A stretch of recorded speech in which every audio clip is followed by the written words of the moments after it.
Hello, everyone. It's so good to be here with you. I'm Jeannie Walters. This is another Experience Investigators Live Ask Me Anything webinar. And today we are going to be talking about journey maps and real world wins and examples that you can learn from, I hope. And we are here today because we're here almost every week. You can sign up for reminders at bit.ly/CX Weekly, and you'll get reminders when we come on LinkedIn Live and YouTube Live almost every Friday at this time. And as you settle in, we're always curious about where you're from, how you're joining us, what it's like in your corner of the world, because we've built a global community here that we're very proud of. So we would love to hear from you as you join us today. Now, for those of you who don't know me, I am Jeannie Walters. I've been doing this work in customer experience for about 20 years, or more than 20 years, I have to say now, now that it's 2020. And we do all sorts of things with clients. I do a lot of coaching and training right now in this virtual world that we're all living. We do workshops and things like that. We also do journey mapping. And so if you have those types of needs or questions, you can reach out to me or the team at Experience Investigators in a variety of ways. You can find me on Twitter. Of course, we're on LinkedIn. We have places on Facebook and everything else. So any way you want to reach out to us, we would love to hear from you. And we hope you're doing well today. And as always, this is about answering your questions. So feel free to drop questions in the chat as we go through the short presentation. They can be about the journey mapping that we'll be covering today. You can also throw me a curveball. I'm okay with that. So anything related to customer experience that you want to know about, feel free to ask in the chat box. And at the end of the presentation today, when we get to those questions, as always, we'll have our Director of Marketing, David Hornreich, who's here with us today, and he'll be helping moderate that. Good morning. How are Good you? morning. I'm good. As everyone can see, I still have not gotten a haircut. That is pending. So Sure. be sure to check in for our next live session to see an update on that. But it's great to see everybody again. I know we've had a few weeks away, so it's really great to be back. Yeah. Well, George Clooney just admitted in an interview that he uses a Flowbee to cut his own hair. And then he actually showed, I think it was Jimmy Kimmel, how he does it. So he's been cutting his own hair and he looks pretty good. So maybe that's the answer. You can just try with a vacuum and a clipper. That's the secret. If I use a Flowbee, I'll Mm-hmm. look like George Clooney and I'll have George Clooney's money. There you go. I think Wow. that's the answer. We just solved that for you. You're All welcome. right. Well, we're all about solutions here. We are. We are indeed. Well, hey, looks like we've got some people coming in and it's time to get started. So how about we jump in and talk about customer journey maps and the real world wins that you can get from those. So first of all, I wanted to start with a question. And that question is, are journey maps really necessary? And I say this because in the blog that I wrote this week and some other places, I've seen people struggle with this question. Why do we even need these things? Why do we go through all of this effort to really get something at the end that maybe we don't use as much as we think we're going to use it? And so when we talk about these things, a lot of times in organizations, they come back and say, well, we already have what we need because we have process maps and we have product roadmaps and we have all of these different things. But the fact of the matter is process maps by design are internally focused. So they are about how things move throughout the organization, how systems interact, all of those different things to make things happen externally, but really they're internally focused. Product roadmaps are product focused, again, by design.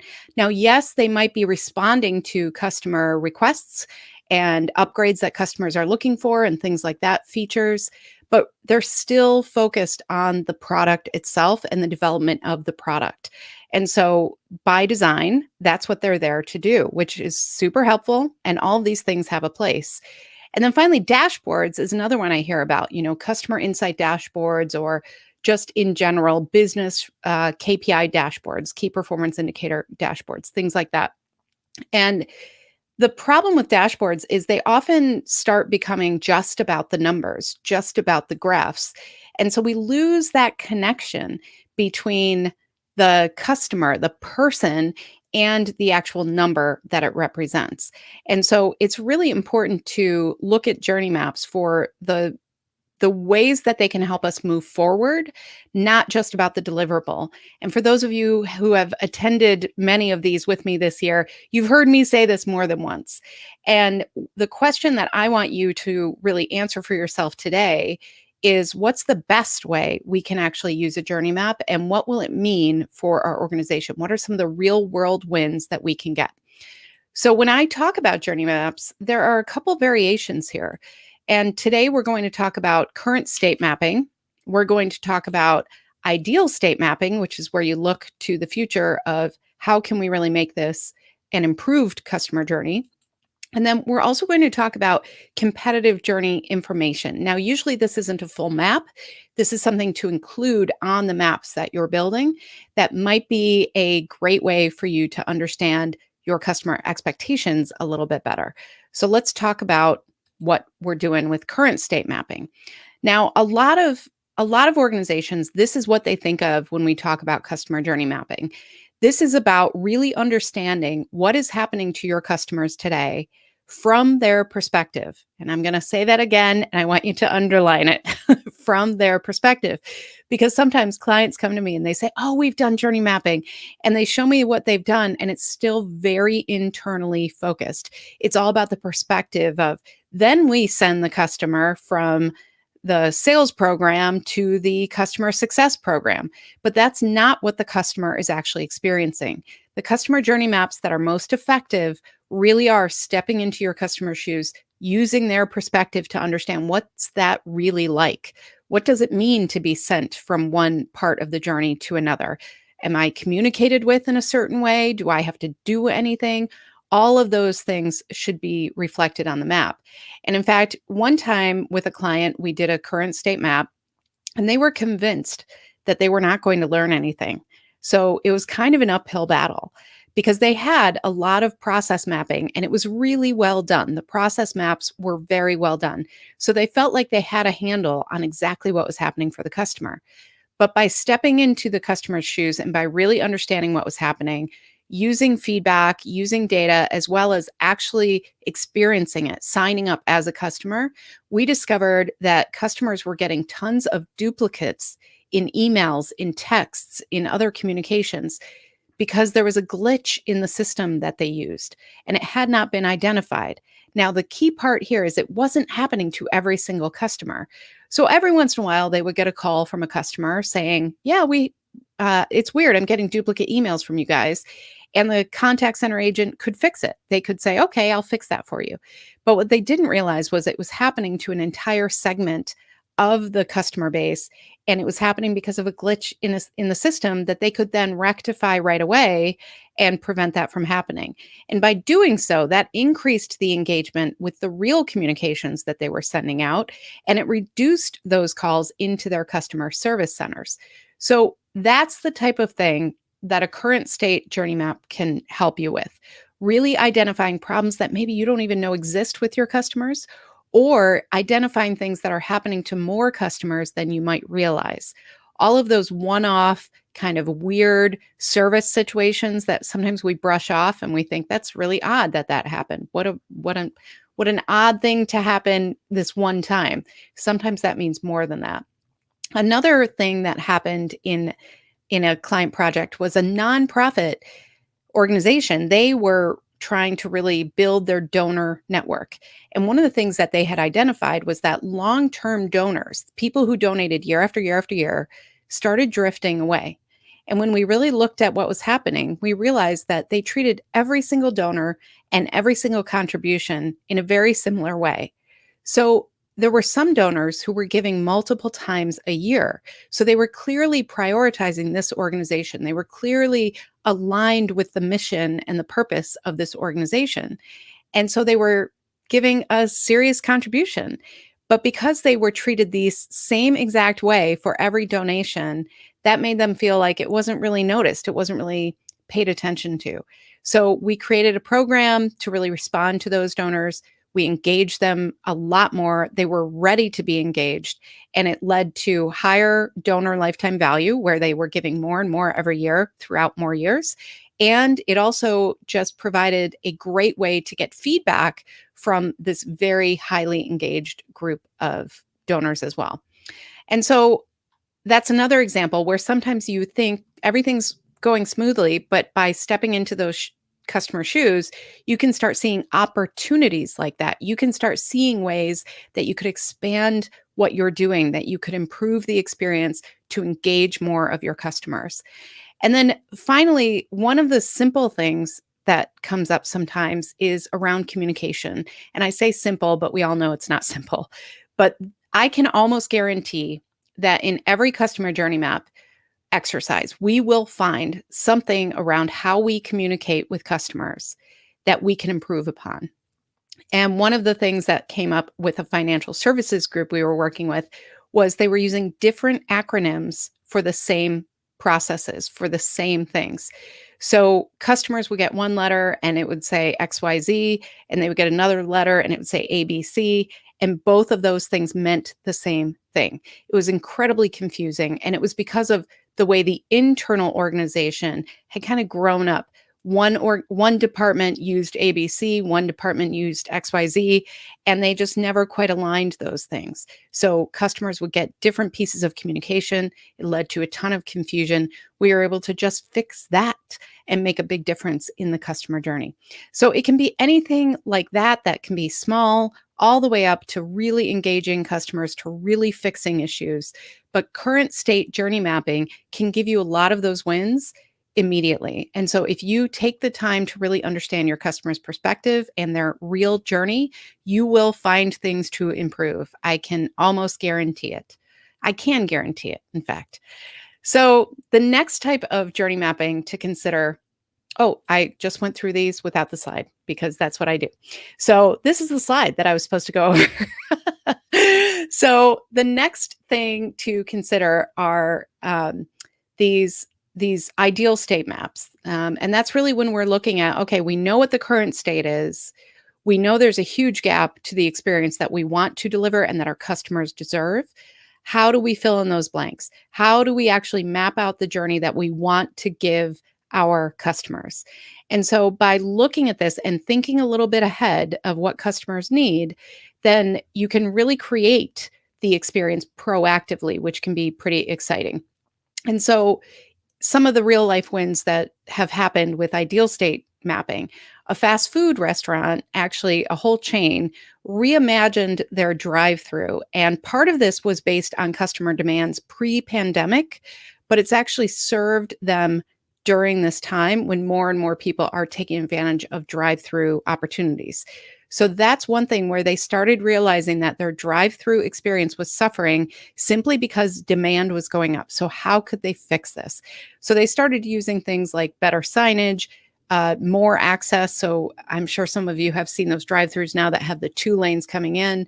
They also started leveraging mobile technology and things like that. So really thinking, okay, what can we do to improve the experience to make sure that as demand goes up, as customer expectations change, how can we meet them and how can we make sure we're delivering for them?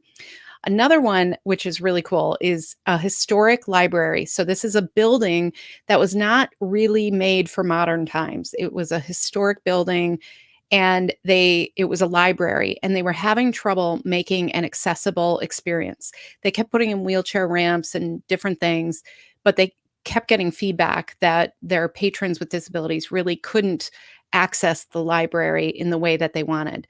So instead of starting with the architects, which is what they had done in the past, by saying, we think we need a ramp here, what they did was they stepped back and they said, what would this experience be like for people using wheelchairs, for people with visual impairment, all these different things?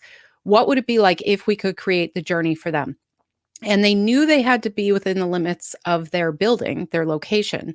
But because they started with the journey, they were able then to go to the architects and say, you know what, this is what we want. We want somebody to be able to travel from here to here without hindrance, making sure that they feel comfortable and safe. And by doing that, they were able to work within the parameters, but provide a better experience for their patrons across the board.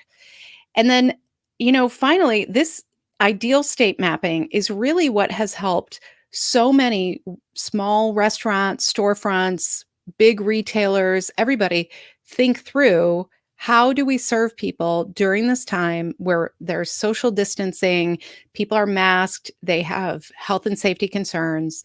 You look at even how airports have had to adapt to this. They've had to set things up in different ways. And that's because they're thinking about, okay, what is the ideal experience within these limitations? And that's where you see the things on the floor in retail where they tell you, one-way traffic, where you see the stickers on the floor for where to stand in line. All of those things, they're small, but they're really thinking through the customer journey and how can we do this in the best possible way.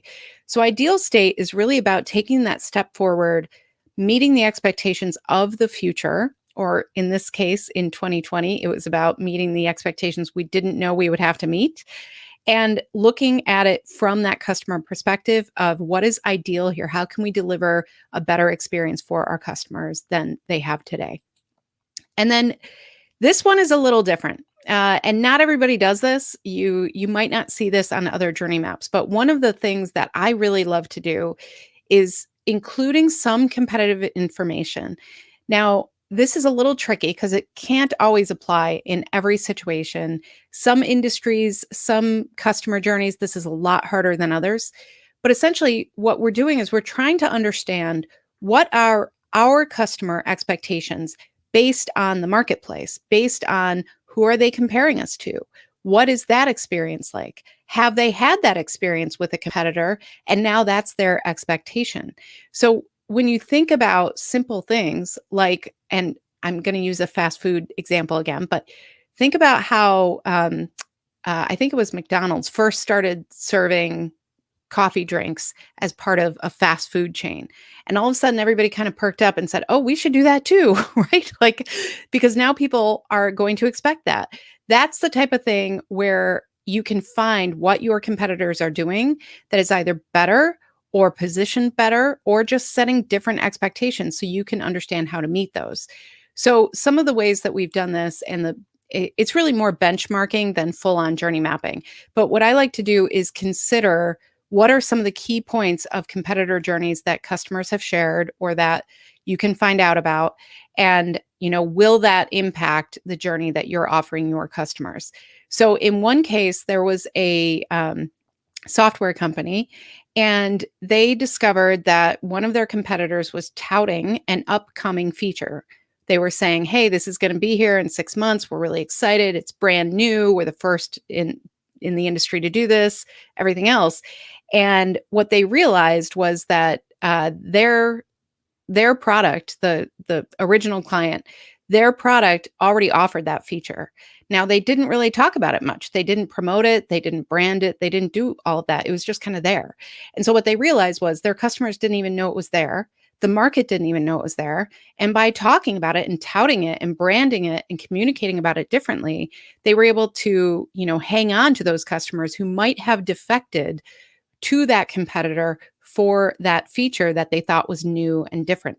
So instead of being, just reactive there, they were able to proactively identify something that could be a problem in the future. And then another way that this has shown up is in a technology company. They started realizing that their competitor was actually offering way more proactive support points, more support touch points along the rollout, because these were big, kind of arduous rollouts. And the original client offered those types of touch points at 5 points along the journey. The competitor had 12 distinct touch points. So when you compare those two things, maybe you don't want to go all the way to 12, and that's fine. Maybe you don't have the capacity to do that. But what do you have the capacity to do in order to make sure that you're meeting those expectations? I always think about like two customers of opposing brands talking at a cocktail party about their experience, what would they say? And maybe this guy would say, we got fabulous support all the way through the rollout. And the other person might say, yeah, it was okay. And that's the difference that you want to fill in. You want to make sure that you are not going to be the one that says, it was okay, and deliver what your customers are really looking for. And then, sorry, I just got a little happy there. And then the other thing that can be really helpful here is leveraging your customer base, leveraging people to send you their own experiences.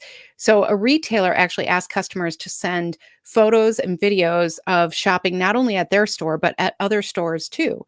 And by doing that, they realized that within their stores, they did not have great wayfinding. People were getting lost. They didn't know where to find things.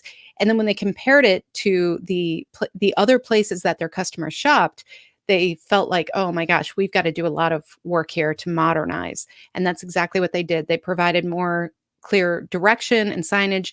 They created a more modern footprint for their stores, all of those things. So all of these little things that you can learn from your competitors, it's not about copying what they're doing. It's about understanding the expectations that your customers have that are being met elsewhere and not met in your customer's journey. So you want to make sure those are the gaps you're focusing on. Don't get hung up on like competitor bashing or any of that. Just look for where are those gaps and what can we do about it so that we can continue to exceed our customers' expectations. And then here's a bonus idea for you, because I don't think we ask this question enough. What would happen if a disruptor came to our industry? It's such a simple question, but it's something that many of us don't even think about. We don't have time to think about, and we don't spend any time journey mapping that. But when you think about the disruptors of the last 10 to 20 years, many of them, it's not about the products. It's been all about the experience. So when we talk about disruptors, we think of Uber, we think of Airbnb, we think of all of these different ways that they've banked on the experience and making things easier and more customer-centric rather than just designing a new product. So they asked this question. They said, what stinks about a customer's journey in our industry today? And what's happening because it's always been done that way? What if we flip the script and talk just about what customers need and what they're looking for?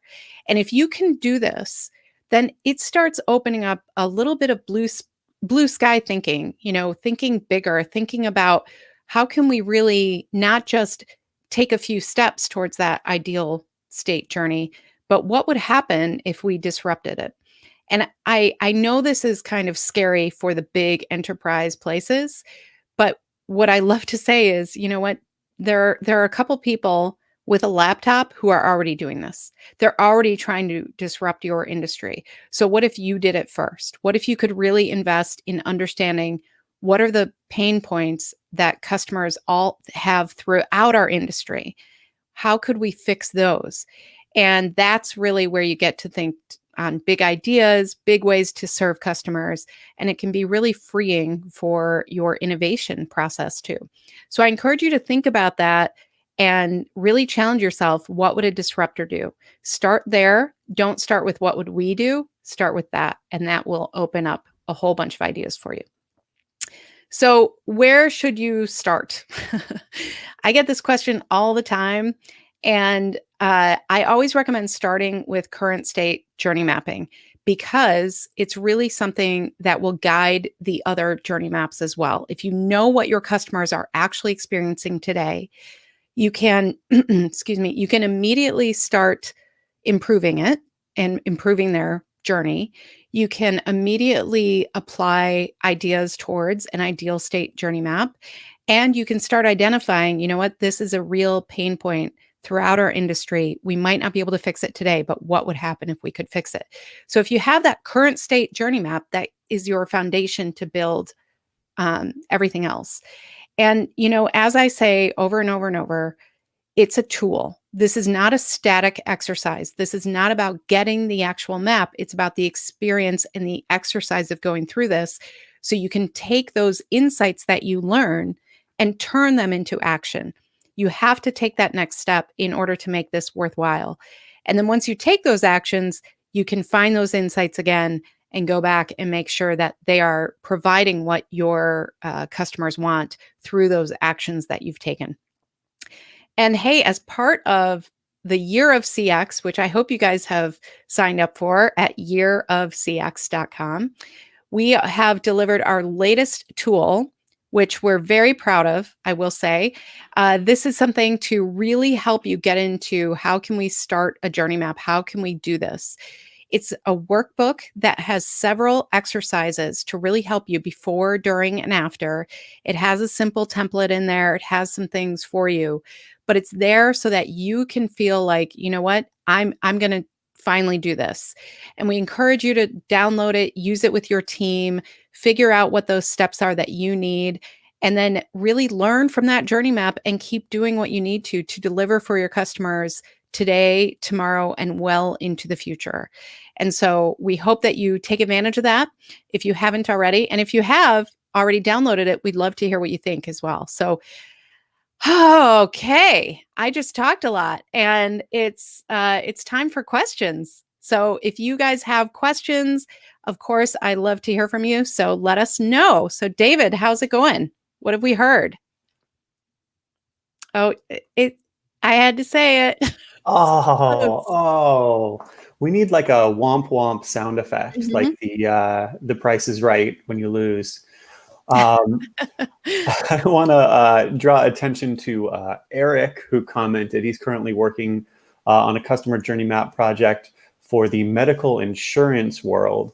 And one of the things that he noted was when you said that we need to look at things from the customer perspective. He said, really can't say that too much. So I wanted to, Eric, thank you for the comments. And thank you for, again, bringing that point home.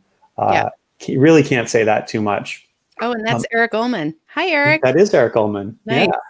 Good to see you here. I also want to welcome Adele from Egypt. I think he might be a first timer, so welcome. He has a question, and he asks, can you shed some light on different techniques of handling angry customers? And I'll add to that with the customer journey mapping theme. Are there ways that we can anticipate this or account for this as we're creating our customer journey maps? Mm-hmm. That's a great question. Yeah, so I wish I could say like, here's exactly what you do every time, because wouldn't that be great? But but one thing that I talk about sometimes in workshops and things like that is this idea of frustration. If you actually define frustration, I think about it as anger without control. So if you, as the person, don't have control over something that's affecting you, impacting you, or going to affect you, that's such a frustrating feeling. And that's really what that is. It's anger without control. So one of the things I always talk about is, where can we give customers more control? If we know, for instance, that they are surprised by the fees on their invoice all the time, what does that mean? That means that they feel out of control of that. They feel like they have to react to something that they don't understand. What can we do in the journey to prevent that? We can be more proactive. We can maybe bundle those fees differently. Sometimes that's the answer. Sometimes it's about, giving them a heads up that these fees are being added, and here's why, and here's what you can do about it. Because that's the other part that we often leave off of communications. We say things like, well, yep, that did happen, and that's going to happen, and good luck. We don't give them any recourse to address something that's directly impacting them. And so what I always recommend is, when you're journey mapping, if you find those points of frustration, if you find those points where customers will feel out of control or feel like they have to react, how can you look in the earlier part of the journey and provide them what they need to feel in control and to proactively do what they need to do in order to avoid that situation? And then if they get to that point of frustration, what are the tools that you can give customers in a very transparent way to handle it, to do what they need to do? And so that's how I look at it. I think that, angry customers, if you have a lot of them, there's a reason. They aren't just crazy, right? We have to acknowledge that sometimes we don't understand exactly what's happening in the customer journey. So if you are finding a lot of anger in one part of the journey and you think, this is so weird, I thought it's going so well, that's a great place to do what we call micro mapping, which is dig in a very, very detailed way to what's happening in that part of the journey. So you can figure out, why are they angry? Why do they feel out of control? Why are they reacting? And what can we do about it proactively? So that's what I would recommend. I want to highlight a comment from Art, who is joining us on YouTube today. Art says, customer perspective is huge. It's tough sometimes and easy to be myopic and proud of your product or service without having that ability to be empathetic and able to shift perspective. Yeah. 5 stars. Yes, I totally agree. And I mean, I'll be honest, I think, David, you and I have experienced this, right? Mm-hmm. Where sometimes we're like, this is amazing and great. And then we get a different perspective and we think, oh, yeah, I guess it's not as useful as we thought, or I guess it's not as something. And I think that that's a wonderful point. Like, one of the things that happens is we all work really hard at this. We all try our best. You know, the guys who are developing the product, the people who are answering the phone, all of those people are doing amazing work. And so when it doesn't land the way we want, that can be a little bit of a gut punch. And that's why this is so hard, because it's not really about us. It's about the customers. And we have to constantly kind of remind ourselves of that it's not about winning. It's about serving. And if we can stay in that mindset, that can help a lot. But it's a great, great point to emphasize. So thank you for that, Art. Let's jump to a question from Jackson. Jackson, good to see you again. Jackson says, oftentimes marketing will focus on customer journey maps, but often I see this being focused on a preferred journey or outcome. It seems that journey mapping needs to be done in each department to identify real pain points. This way you can brainstorm improving. So how do you get executives involved and then scale the time investment into journey mapping? Oh my gosh, $1 million question. Literally. Great question, Jackson. So here's something that I have tried to do a couple times. First of all, we have to start simplifying journey mapping. We have to start not scaring people away from it, because I think sometimes we say it has to be the end-to-end journey. We're going to get all that we need to on it. We're going to involve all the people and all the customers, and it's going to take years to get this right. And nobody wants to be a part of that. That sounds exhausting. And so I think if you can identify pieces of the journey to start with, and some people will call this sacrilege, but I think this works. If you can identify pieces of the journey to start with, you can get people invested in this process and what you win from it. But if you can't get them in the room for that because it sounds so overwhelming, then you're not going to make any change. So I would say start small where you can. I would also say, if you know a pain point, which all of us do, I have found that when I go into journey mapping workshops with executives, by the way, one of my first questions is, what do we know isn't working? And it's amazing. People will be like, oh yeah, that part of the journey, that stinks. Everybody hates that. Our customers complain about it all the time. And you say, okay, so why haven't we done anything about it? And nobody really knows. And that's a great place to start, to say, you know what, we all agree this is a terrible thing that's happening. So let's fix it. And just start there and say, let's figure out, first of all, what's really happening for the customer. Let's, narrow in on that. And then let's move to that ideal state and figure out, how do we fill in the gaps? Because sometimes we get very excited about innovation and big ideas, but that doesn't serve us if we're not really making the changes that our customers are asking for today. So that's what I would say, is start small, get the executives on board with something that they already know is painful for customers and for them. And then I'll also throw out here that another one of our tools can help here. And that's around, well, 2 of our tools, I think. One is the customer experience success statement workbook that kind of guides you through how to think through different leaders and what are their goals and how can you align with them. And then setting goals to begin with, we have our SMIRC checklist, which is SMIRC. And that's just a reminder of how to think about goals for customer experience, because there are different considerations, and how do you make sure that you get everybody in line? So both of those could be helpful in aligning your leadership as well. Love it. You got to plugging those downloadables before I even could. I'm learning. Let's jump. Finally. Yeah, yeah. Jackson, I know you've got another question, and I do want to get to that. But first, I want to jump ahead to a question from Saptarshi, who is joining us on YouTube. Saptarshi, always good to see you. He asks, can the voice of the customer be part of the journey? And how can we take it further, adding that to the journey map? And then what kind of customers do we need to take a look at? Detractors, promoters, both? Well, first of all, hello, Saptarshi. It's always nice to see you. And thank you for being here. Yeah, this is a great question. So any journey map should include customer data, and that includes whatever you have in your Voice of the Customer program. Sometimes organizations aren't quite there yet, so they have different points of data. But this is something where we want to make sure that we are including that in the journey map, so that we can really identify truthfully where are those points that we need to improve. As far as who to look at with promoters, detractors, or both, I like to look at all of them. If you're really focusing on pain points, look at the detractors, because they will tell you. If you are focusing on promoters, those are great for telling you where you have opportunities. So promoters might be really happy with one part of the journey. And a lot of times what's happening there is they have had one great experience there. If it's not consistent, then you might see detractors in that same point of the journey. So that's when you need to look at consistency around processes and people and training and all of those things.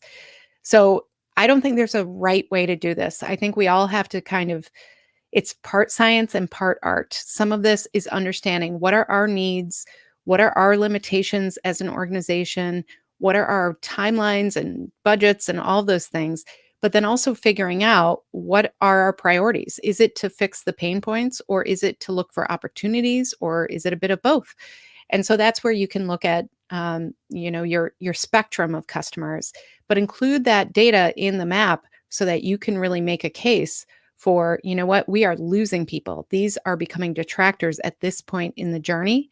That's a great motivator to fix something for your customers. Good question. Thank you.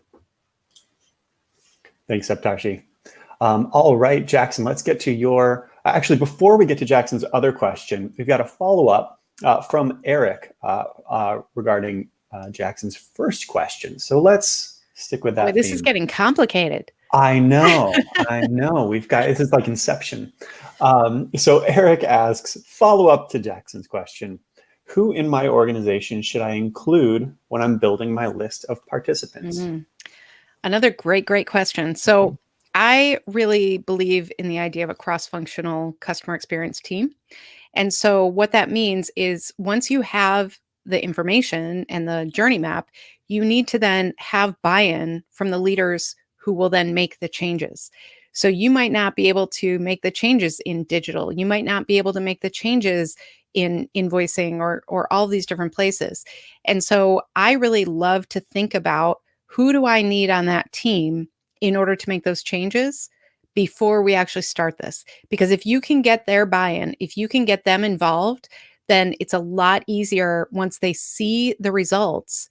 They're much more likely, because they've participated, to say, you know what, I'm going to make the change that we need to here, instead of just going in with a map and saying, look, your process stinks, fix it. That doesn't always work. So I really believe in thinking through as much as you can, who do you need in that room who will be responsible for the changes that you need to make.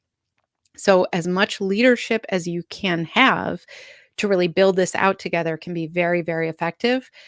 The other people I love to include in journey mapping are the people who deal directly with customers, your customer support agents and leaders, your salespeople, your tech support, whoever you have that deals directly with customers, because they have stories for you. They have understanding and insights that won't show up in data. So include them in some way in that. And then the other one that sometimes gets overlooked, which I also like to include, are people who are hearing from customers a lot, even if they're not directly dealing with them. So sometimes I invite like social media managers, people who are the community forum moderators or head of community, because they're interacting in a different way. They might not be top of mind when we talk about customer service or support, but they are actually proactively reaching out. So, head of advocacy or any sort of, if you have like user groups or people like that, invite some of those leaders in too, because they'll be able to share insights that again might not show up in your data in the same way. So I like this kind of mix of leadership and people who are in the trenches dealing with customers every day. You'll hear all sorts of things. And if they're all in the room together, that can be very, very effective to get the leadership to really pay attention. Great question. These are great questions today. Oh my gosh. These are really great questions. And so now that I look at Jackson's second question, it is virtually what you just answered, but I do want to put it up just in case it sparks anything new. He asks, how do you identify a customer advisory board? Do you have recommendations for energy ratios? It's great to have those with really constructive feedback, but I want to make sure we curate a comfortable and broad perspective. You know, this is a great question, and I think it's going to spur me to write a blog about it in the future, because customer advisory boards are kind of all over the map. I have seen everything from leaders who get very excited about customer advisory boards when they think that we're just going to invite the customers who love them. They think that's awesome. And of course, that only gives you praise and doesn't really give you much to work with. So I, again, like a pretty good spectrum of customers. Sometimes you have to break this up differently. Sometimes you have to have subgroups and different things based on industry. But I really like to include customers who have had experiences that they've been vocal about because they really care. The people who complain, the people who consistently tell you what you're doing wrong, they can be pains. They can be the ones that we don't want to open the email from, but they also have a lot to tell you because they care about the experience. So inviting them into a customer advisory board can be very, very effective. The other part of that is you do want the people who are your promoters, who are your advocates, who are people who are really trying to help you on the other end of that spectrum, because they will give you ideas about how to reach other people like them. What are you doing so well that you should actually maybe make more accessible to other customers in your organization? Or what are some of the best practices that maybe they've experienced because of specific employees that you should actually turn into processes and training, things like that. So I think that's where I would start. I love that you said the phrase energy ratio. I hope I got that right, but I'm not sure I did. So let me know if I got that right. But I'm going to write about this in the future because it's a great question. And this is another one where I think it's really easy to say, like, here's the formula for a customer advisory board, but there's no formula. It's got to be based on your organization and your needs and your goals and your customers, because sometimes you can't include the customers you want to, or sometimes you have some limitations and barriers based on industry or things like that. So I think it's a really important question to ask. But I think the main thing, just like journey mapping, just like all these other things, what's your goal? What are your needs? What are your limitations? And what are your opportunities? And if you can look at that first, then you can start putting together the puzzle of the right customers for that. And we've got a great follow-up question from Heather. Hey, Heather, good to see you. So again, on the topic of CX advisory boards, she asks, what do you think of the idea of having a participant on the CX advisory board who's outside the immediate space, business, industry area, but who may have a different perspective, particularly if they're doing something similar but better? What a great question. And first of all, I want to give Heather a little shout out because she agreed to an interview with me, and that's on our YouTube channel, and she did a fabulous job. So look that up when you get a chance. But thanks, Heather, for being here. And Yeah, I think the whole idea of having that outside perspective can actually be super helpful. I've seen this in a couple ways in B2B. I haven't always seen this in B2C, but in B2B, I have seen where they invite people in the ecosystem of their customers, but not necessarily customers. So partners, suppliers, folks like that who are part of the journey, but not necessarily the end customer, and they bring a great perspective. And I think 2020 has been the year of supply chain. We have suddenly understood how important the supply chain is to customer experience this year. And so including people in the supply chain in your customer advisory board can be very helpful, because then they get to hear how important it is to your customers, and what are some of the ways you can partner together to make sure that that experience is as good as it can be, things like that. I've also seen this, but not as frequently, in healthcare. I saw this once where instead of there was a cancer center that was trying to create something like this, and they actually invited patients from other patient advisory boards who had served on similar organizations outside of there. So there was a dialysis unit, for instance, and they invited some of those patients in. They invited different people like that who could give a perspective of, they still were a patient, they had certain similarities, but they weren't necessarily going to the cancer center. They were experiencing something else. They also invited families and caretakers and people like that. So really kind of looking at, again, the ecosystem instead of just the end user, the end customer, can be very effective. But I'm curious if anybody's doing that, and, especially in B2C, if anybody's doing that, and what results you've seen. And I did put a link to the article version of our customer experience lessons for 2020, where we had some of our CX pros and friends weigh in. And so Heather was one of those. So you can definitely check that out. And as Jeannie mentioned, there's a YouTube video as well. So you can check that out on our YouTube channel.